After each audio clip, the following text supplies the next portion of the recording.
Hey, how are you? Putting together this video to show you the final project here, the Great Lakes project. And I wanted to put this together so you'd be able to see what it is I'm expecting of you and kind of talk through everything since we can't be face to face. But I did put my face on here so you can see me. Hope everyone's doing well. Let's get looking at your final Great Lakes project. So, you've done some reading about a couple specific Great Lakes. You've done some reading about the Great Lakes. Now it's time for you to become an expert. So, we're going to go through this document, which you can find here on classwork under Great Lakes Final Project. So it says, are you ready to become a Great Lakes expert and share your knowledge about one of the Great Lakes? You'll be sharing your expert knowledge of one of the Great Lakes. You'll be creating a presentation of your lake that will share certain required information. You're going to want to see pictures and some interesting facts that prove to people how much of an expert you really are about um, one of these natural resources that we have within our area. I mean, around Wisconsin, we have Superior and Michigan, but they're also all connected. So that's what we want to go through. So you're going to be able to choose one of the Great Lakes that you already did. So back to when you did the two Google Doc or Google Forms with two of the readings, pick one of those two, and that's the one you're going to work on. I'll let you choose. All I'm going to ask is you tell me eventually which one you picked. So let's talk about some of the deliverables. By the way, you like my cool logo that I made? I'm really impressed with this. Proud of myself. Anyways, here are the deliverables. These are the requirements that you need to have that I'm asking you to research about. A lot of this stuff should connect with the two Google Forms that you guys did previously, so it should all kind of connect together. So you shouldn't feel like you're doing a whole bunch of brand new stuff. So you're going to be synthesizing information, which means you're going to be taking pieces of the information that you've learned and put it in your words, not my words or someone else's words, your words. And you're going to process it and you're going to be turning it into a response that can be easily understood by your peers, by myself, whoever's going to see your work. So I listed here all the things that are being requested for you to share. And these are the ones that I just want to kind of go through with you. So the first one is you're going to have to talk about the location of your lake. So represent where the lake can be found on North America. So have a copy of the map so you can show it, some map from the internet. And identify what the bordering U.S. states are or the Canadian provinces for your lake as well. I want you to be able to explain the origin of the name. So how did it get its name? Where did it come from? How did it come to be? Measurements of the lake. This is where I want you to identify the longest part of the lake, the width, the widest part of the lake, and I also want you to tell me how much surface area the lake covers and how much volume. So that's how much water is within that area. So I'll also include the average depth of the lake and then where is the deepest part of the lake and what is that deepest part. Talk about the lake. Describe the lake's appearance and the quality of the water that can be found in the lake. Are there any islands that can be found in the area? Any major ports for shipping that are in the area that kind of go along with the economy, the economics of the Great Lakes? Lighthouses. That's always something interesting that people like to know about. So, how many lighthouses are there? Are there any big ones that people talk about a lot? Kind of look into that as well. Water quality. How's the water actually used as a resource for the cities? There's a lot of cities that require using that water for their drinking water and how they have to clean it and send it back in. And there's a lot of information about Great Lakes acceptances of those things. There's even in Milwaukee, if they're going to use the water to pull the water out of there, or even Waukesha, they pull the water for the city of Waukesha from Lake Michigan. Well, who all had to be approved for that? Everyone that basically borders that lake has to be informed, and that could count. That also counts with some Canadian provinces. So talk about that. Features formed by natural processes. I want you to identify at least two of the features that can be found in the area of your Great Lake that forms its borders or forms its perimeter. So, what are some natural processes? Could be wind that caused it, weathering, waves crashing, glaciers, all that stuff that could possibly be what created the feature of that lake. Wildlife. Tell me about what kind of wildlife you'll find in your Great Lake. Are there any unique species that can't be found in any other Great Lake or areas around it?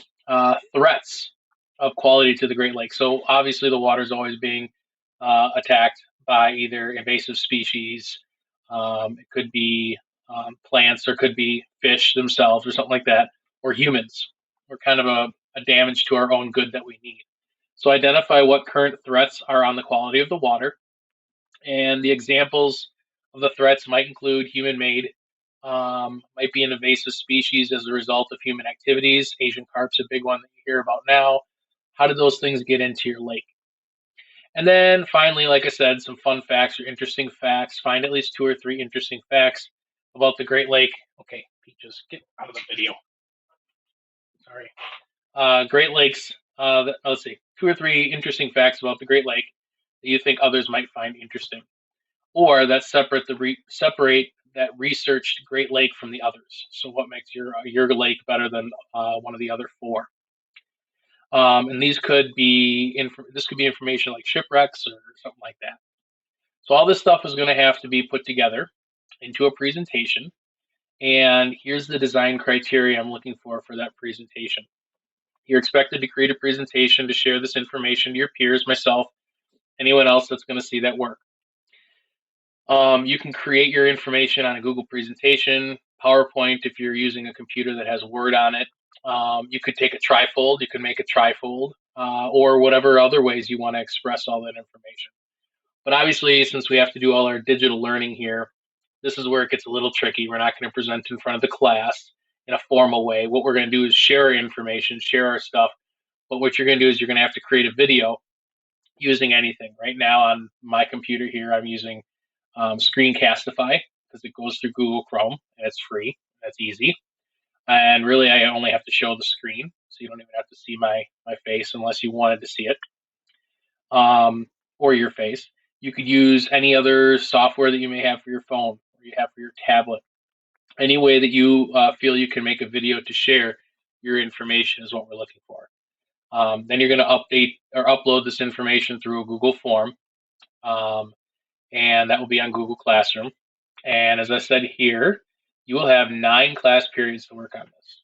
So I expect you to be working on stuff on the days that we have. Just if you look at our learning schedule, those are the days I expect you to be working on this. So you don't have to be working every single day. So kind of imagine that as your breakdown for the days. Today is day 1. As you're watching this video and going through it, this is part of day 1. And I have a schedule here that we can go through. So, like I said, day 1, watch the video, check. I want you to be able to identify the Great Lake that you're going to research. Check. I want you to open and begin looking at the research data sheet, which we'll go over in just a second. Then you have to complete a Google form. That's for today. The second day is going to begin research on the required information in a Google Doc. And you'll see then we have continued research, continued research, continued research to day 5. Up here, there are 8 sections or 8 items that we're looking for. Basically, if you do 2 per day within a half-hour period of time, you should be able to meet all that stuff by the end of day 5. I'm being very generous. If this was in the classroom where we had 70 minutes, I would expect this to be done in a week. So that's either 2 days or 3 days, depending on the week that we would have. So this is pretty generous to be able to still get it done in about that amount of time. Then on day 6, you're going to start creating your presentation. So you have to start thinking about what are you going to use. Would it be Google Slides? Would it be PowerPoint? Whatever it is, or trifold at home, or posters at home, or you can make them on handouts. Whatever you want to do, you'll be able to start beginning that on day 6. Some of you may work ahead. That's perfectly fine. Some of you may want to just stick right to the schedule and make sure that you're following and you're getting your work done in the time you're given, not being distracted by other things like your cat or video games or whatever it is. Oh, okay.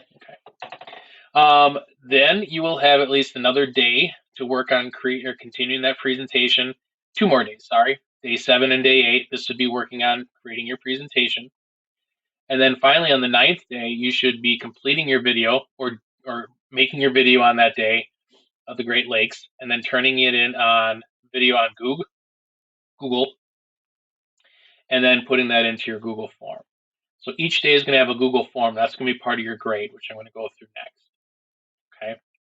So this is how it breaks down. This totals out to 100 points. I didn't think I had to do that. I'm sure you could figure that out by adding those. That equals 100. So this project grade will be obviously more percentage than the others, but it's also broken down into 100 points. So 20 of the points will be the research doc, which I'm going to show you in a little bit. I put together, keep you organized.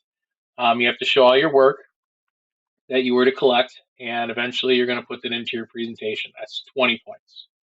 10 points comes from that document, and that's making sure you have at least three different resources shown. Now remember, your resources could be the things that came from here in your Great Lakes info. Could have been one of these readings. It could have been here from exploring these readings or these videos or anything that I put on here. If it's in one of those documents, these PDFs, you have to tell me at least what page it was on and what the title of the document was. That's fine. I'm okay with that. But you're going to have to use at least 3 different resources. This also includes any pictures you go get off the internet. Each of those need to be sourced, so we know where you're getting it from. Unless you're taking that picture yourself out on Lake Erie, it needs to be documented. Now, creating your presentation, that's going to be worth 30 points. So the presentation that you make, the Google presentation, Google Slides, PowerPoint, whatever it is, Trifold, all the information that you're supposed to do in the research should show up in that presentation, and that is going to be worth 30 points. So the actual presentation, how it looks, how organized it is, that's 30 points. So that's 30% of your grade. That's a big chunk. The other 30% of your grade is the digital showcase. So the video that you're creating, like I'm doing here. Can we clearly hear you in the video? Does it sound like you prepared it? Are all the parts that were supposed to be included in there? And is it easy to read, easy to hear? So the stuff that's on the screen, people should be able to see. And make it between 2 and 4 minutes. I know some of you may really get into this. I don't need a 20-minute presentation. You don't need to embed 6 videos about information, and then all we do is watch 6 videos, and don't waste our time. We can all go on YouTube and watch stuff if we want later. And then these daily check-ins that I keep showing you, these are going to be part of the other 10 points. So 10% of it is making sure you complete each one of those. One bonus free point there, as long as you do the other 9, you should get your 10, and that's 100% of the points. So before we go on, or before I end, I do want to show you, and I didn't pull it up here, so give me a second. I want to show you what one of the daily presentations look like, the check-ins. So when I tell you that you're going to be doing these, they're going to show up on Google Classroom, and I'll put them up the day of or the day before, something like that, because I know some of you like to work ahead. That's perfectly fine if you like to work ahead, but I want these to kind of be as you're pacing yourself out. But these are what the final project stuff. This is what day 1 looks like. Okay, so it's going to be a Google form, and the Google form will look like this. Day 1 check-in, put your name, your last name, your block. Okay, actually I'll show you this so it shows everything. You put that information in there. You'll tell me which Great Lake you're choosing and why. You're going to tell me what concerns you may have, and you're going to tell me, did you open up your research page? So I want to make sure you open that. That's it for the first day. Okay, but you got to turn these into me so I can get them and get that information. That way I know you're working on it. There's my logo kind of cutting chunks. That's annoying. But anyways, yes, these are the things you're going to be doing each day. And everything will be on Google Classroom, just as it would be if we were in school. Nothing changes. You know my expectations. Same goes there. Now, let's talk about the Great Lake Research link. So again, this will be found here on Google Classroom. It'll be in the section that says Great Lakes Final. So don't tell me you don't know how to find it if you watch this video. Here it is. It's right there. Okay, it's right there. So it's real simple. I took all the questions that you're supposed to look at, and then I have a box here on the side for you to be able to write down the information. So if you find like one item that you want to talk about, great. Bullet point them if you want. Here's a second. Okay, and you're putting your stuff, you're synthesizing your information, you're putting it in your words. So all that information will go here. At the bottom is your sources. I put 5 links here. You can always add more if you want to. Remember, you need to have at least 3 sources. Okay, So that's all going to be there. Okay. And that's how you do this final project. Um, I just want to make sure that I could get this out to you. We could talk through it, get to see my smiling face. And I hope everyone's doing really well. I hope you enjoy this. Don't forget to check in with me if you have any questions. I'll have my daily hours that I'll be on Google Hangout. Remember, that's all up here in this virtual learning. You can go to my hours. You can always email me, and I can try to answer questions outside that time to help you out with this. But have fun with it. Put in the best quality work you can. As long as you put in good work, and I can see that you did some good research, you're going to do fine. It'll be a nice, easy grade. Have fun with it and enjoy. We'll see you later. Bye.